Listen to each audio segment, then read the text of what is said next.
Good morning, everyone. My name is Kabilan Tiago from Class A. My name is Consilan Sana Krishnan. I'm from class A as well. My name is Rudran Analalaki Jaibalan. I'm from class A2. Today, my team and I will be analyzing the classic fairy tale Hansel and Gretel, but instead of just looking at its plot and themes, we will also explore how different readers might interpret the story in unique ways. To do this, we will be using reader response theory developed by literary scholar Louis Rosenblatt. This theory suggests that the meaning of a story is not fixed, but it depends on how each reader understands it based on their own emotions, experiences, and beliefs. As we go through the presentation, we encourage you to think critically about the story. How do you personally interpret the actions of the characters? Do you agree with the decisions they make? Are their choices justified? Let's begin with Kunasidan. Okay. So, fairy tales are often seen as simple bedtime stories, but they carry deeper meanings that change depending on how we read them. So, according to Abdullah Keshawazi from 2012, the first step in teaching English in an ESL, English as second language, and then EFL, English as first language classroom, is selecting relevant literature. In that case, Hansel and Gretel is one of the famous fairy tale that is suitable for the young kids, particularly year five students, uh, which was written by Brothers Grimm in 1812. But versions of it existed long before. It tells the story of two children abandoned in the forest, trapped by a witch, and ultimately fighting for their survival.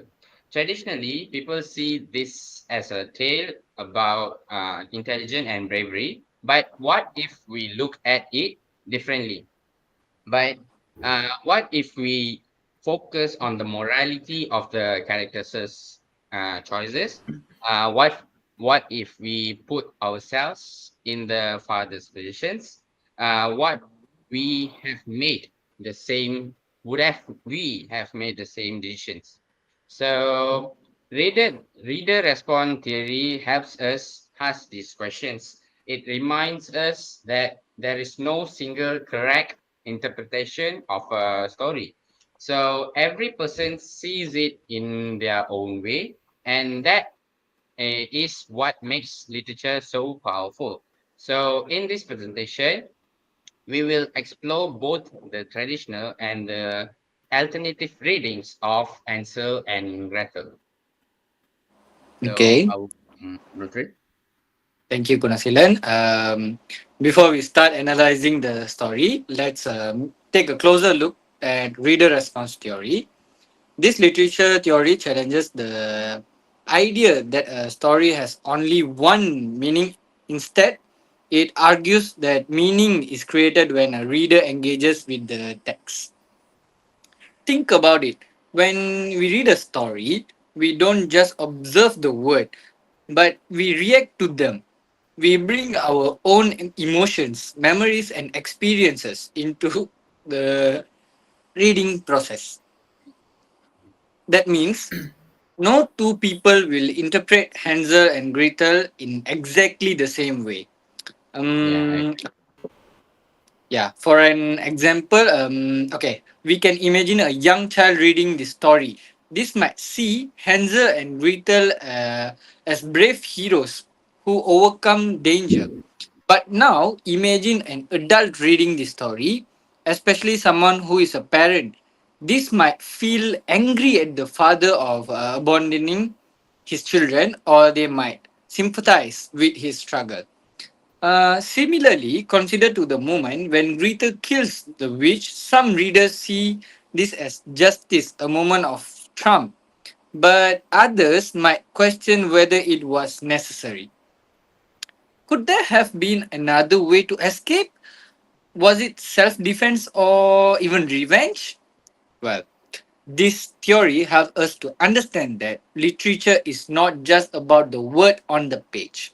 It's about how we, as a reader, connect with those words. So, as we analyze the plot and themes of Hansel and Gretel, we will also consider how different readers might interpret them. That's a good explanation, Rudra. Thank you. So let's move on to the plot analysis. Um, First of all, exposition. Let's begin by looking at the exposition and rising action of the story. At the start, Hansel and Gretel live with their father and their stepmother. The family is struggling with poverty and hunger, and the stepmother convinces the father to abandon the children in the forest so they won't be a burden. Now, from a traditional perspective, we see the stepmother as a villain, but reader response theory allows us to question this. Some readers may argue that she is not purely evil. She is simply desperate to survive. During times of famine, extreme choices were sometimes made. Similarly, let's look at the father. Some readers might feel he is weak and cowardly for failing to protect his children. Others might see him as a man who, trapped in a difficult situation, pressured by his wife, and powerless to stop her. What about Hansel and Gretel? Hansel's decision to drop pebbles to find their way home shows intelligence. But does it also show that he trusts his parents too much? When they abandon him again, his plan fails. At this point, some readers might feel sympathy while others might see this as a moment of realization for the children, they can no longer rely on the parents. So, Rutrin, climax. All right. Thank you, Kunasilan, for the clear explanation on the rising action of the story. Now, let's move on to the climax of the story, arguably the most debated moment of the story. Hansel and Gretel are trapped by the witch who intend to fatten Hansel and eat him. This is a terrifying situation, but the children use their intelligence to turn things around.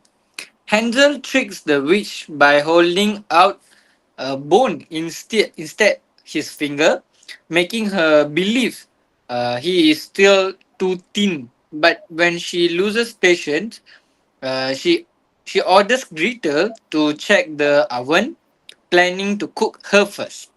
At this moment, Gretel outsmarts the witch. She tricks her into leaning into the oven and pushes her inside so she can burning her alive. Now, let's apply the reader response theory here. Some readers see this as a moment Trump justice has been served and the children have overcome their nightmare, but others might question it. Was it only way to escape? Could Gretel have just locked the witch in a room Mm. and run away? You could have This, tried another way. Yes. yeah. So this is where our own value and experiences shape our interpretation. If we see the witch as pure evil, that feels justified. But if we believe that violence should never be met with violence, we might see Gretel's action in a different light, as Kunasi. Yeah, Okay. thank you for the climax, Rudran. So let's move on to the resolution, whether it's a happy ending or not. After escaping the witch house, Hansel and Gretel find her hidden treasure and take it with them. They return home to find that their stepmother has died and their father welcomes them back. Now, they are rich and the story ends on what seems to be a happy note, right? Yeah. But is it truly a happy ending? Some readers see it as justice. After all the suffering they go through, they deserve happiness. But others may question, the morality of taking the witch's treasure. Does the fact that she was evil justify stealing from her? And what about their father? Some readers might feel relieved that he regrets his actions and embraces his children. Others might argue that regret is not enough. He abandoned them when they needed him the most. Should he be forgiven? Once again, reader response theory shows us that there is no single answer. Our own emotion and perspective determine how we view this ending. Wow, that's a great explanation, Kavilan. Thank you, So Kunasilan. we have done with the plot analysis. Let's move on to the theme analysis. So Alright. I would say the main and dominant theme of Ansel and Gretel is survival and resilience. So the story highlights the idea that intelligence, quick thinking, and determination can help people overcome even the worst circumstances. Hansel's cleverness is evident early on, where he collects white pebbles and leaves a trail so they can find their way home. But when that fades, Gretel's strength comes into play. While she appears to be passive at first, she is the one who ultimately defeats the witch and ensures their survival. So, traditionally, we view Ansel and Gretel as heroes, but let's apply reader response theory here. Not all readers might see them in this way. Some might argue that they are simply lucky, that their survival is due more to coincidence than actual skills, because they are children and they are lucky. Others might see them as symbols of childhood innocence, where I just mentioned, suggesting that their survival represents the triumph of the powerless over the powerful. So, this theme, when viewed through different perspectives, raises and question: does the story suggest that intelligence and resilience always lead to success, or does it highlight the role of luck in survival? So, moving on. All right. Thank you, Kunasilan. Okay, let's look at another significant theme in Hansel and Gretel is deception and justice. As we seen before this, I told you that we can change the climax according to our interpretation and values. So throughout the story, deception is used as a survival tool by both the villains and the heroes. The stepmother deceives the father into bonding the children. The witch deceives Hansel and Gretel with a candy house. But Hansel and Gretel also use deception.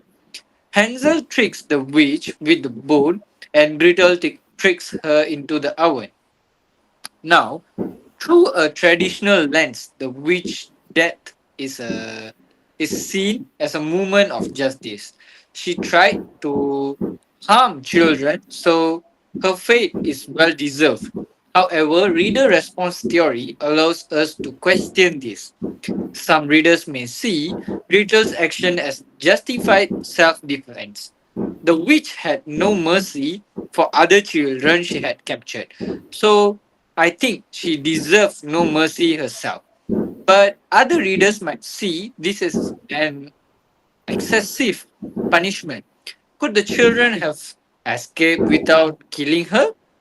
Was Gretel's action purely about survival, or was there an element of revenge? Once again, our personal belief influence how we interpret this scene. If we believe in strict justice, we might see Gretel as a hero. But if we value alternative solutions to conflict, we might feel uneasy about her action. Literature allows us to ask these questions without necessarily having a single correct answer. What do you think on this theme, Kabilan? So let's move on to the next one, which is family and morality. Like I said, Should the father be forgiven? In Hansel and Gretel, family is both a source of danger and comfort. The stepmother is a clear antagonist where she pressures the father into abandoning his children, prioritizing her own survival over theirs. But the father's role is more complex. He follows his wife's order but clearly feels guilty. When the children return, he welcomes them with open arms. This leads to an important moral question. Should he be forgiven? What do you guys think? Mhm. I'm not For sure. me, I don't think so, actually. I Alright, think so she should be forgiven. well, some readers might argue that he was weak and failed in his duties as a parent or as a father. Even though his wife convinced him, he ultimately chose to leave his children to die. From Mm. this perspective, he does not deserve redemption. But Mm, others might interpret his action differently. They might see him as a man trapped by circumstances, like, for example, perhaps he had no other way to survive. He regret at the end might show that he truly loved his children, and some readers may feel that this love is enough to earn forgiveness. Another moral question in the story is about the children taking the witch's treasure. Is it a reward for their suffering or is it stealing? The traditional reading suggests that it is a just reward, but an alternative interpretation could suggest that it shows how greed and survival are connected. Even the heroes are not entirely innocent. So, by applying reader response theory, we see that morality in Hansel and Gretel is not black and white. Each reader brings their own values into their interpretation, shaping whether they see the father as redeemable or unforgivable, and whether they see Hansel and Gretel as pure heroes or morally complex figures. So, what do you think about this, Konasidan? Great explanation, Kabilan.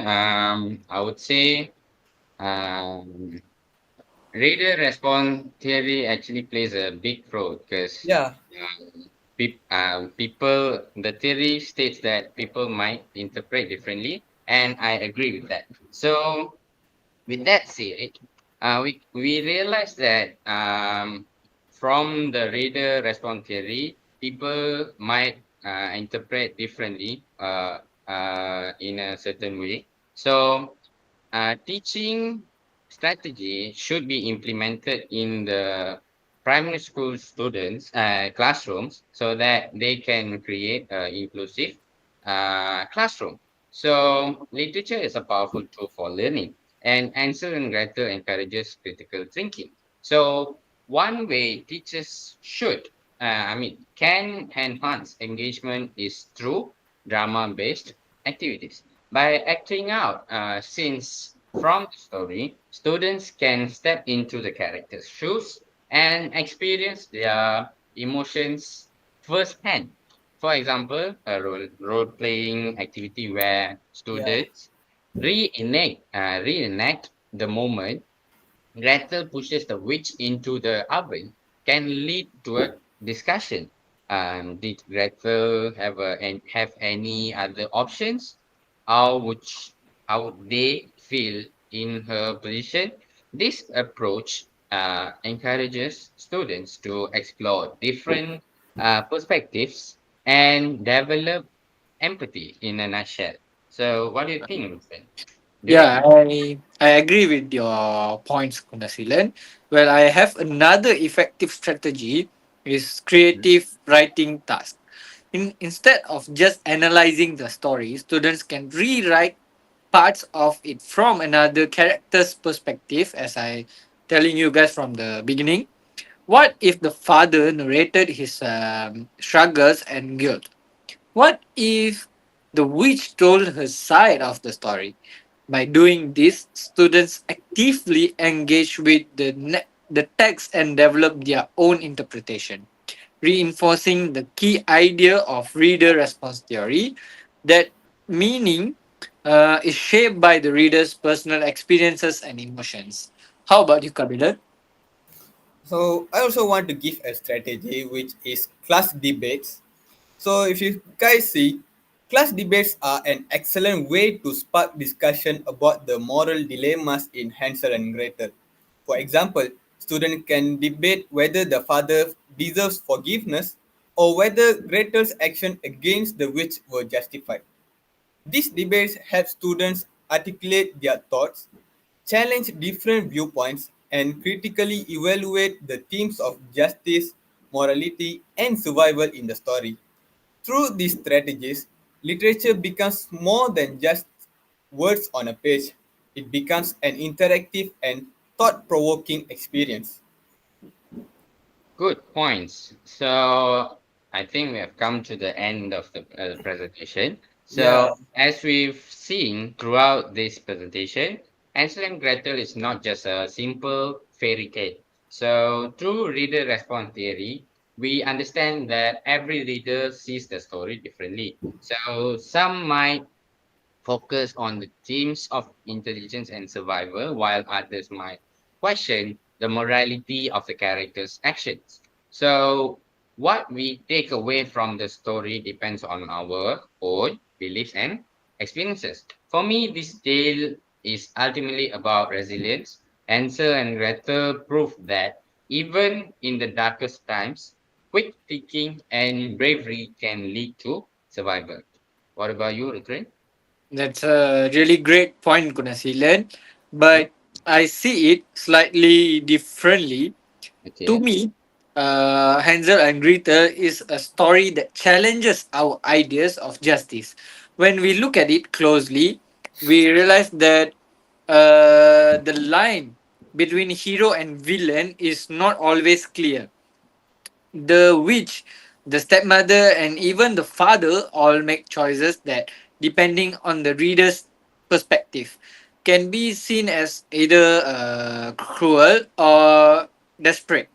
Even Gretel's action in killing the witch can be debated. Is it justice or just another example of the cycle of violence? So we can see that the whole story, the reader response theory, helps us ask these questions rather than just accept a single correct interpretation. Can you explain more on it, Kabilan? yeah, basically, I agree with both of you, and I think this story also forces us to think about morality Yeah, true. within families. The father's choice to abandon his children is one of the divisive aspects of the tale. Should he be condemned or forgiven? Similarly, when the children take the witch's treasure, is it a rightful reward or an act of greed? There is no single answer, and that's what makes this story timeless. Every generation of readers will bring their own emotions and values to it, right? Making Hansel and Gretel a story that continues to evolve with time. So, what do you think about this, Konasilan? Any last words from you? Okay. Ultimately, literature is not just about the words on a page, just like you said, right? Yeah. So it is about how we read, how we as a reader, interact with those words. By applying reader response theory, we see that Hansel and Gretel is more than just a fairy tale, and uh, it is a reflection of our own perspectives, values, and beliefs. So I think that's all. Thank you Yeah, for listening, and we hope our presentation has encouraged you to think more critically about the stories you need and you read. And I think that's all. Yeah, yeah, that's that's all from me. Thank you, yeah. everyone. Thank you. Thank you. Thank you.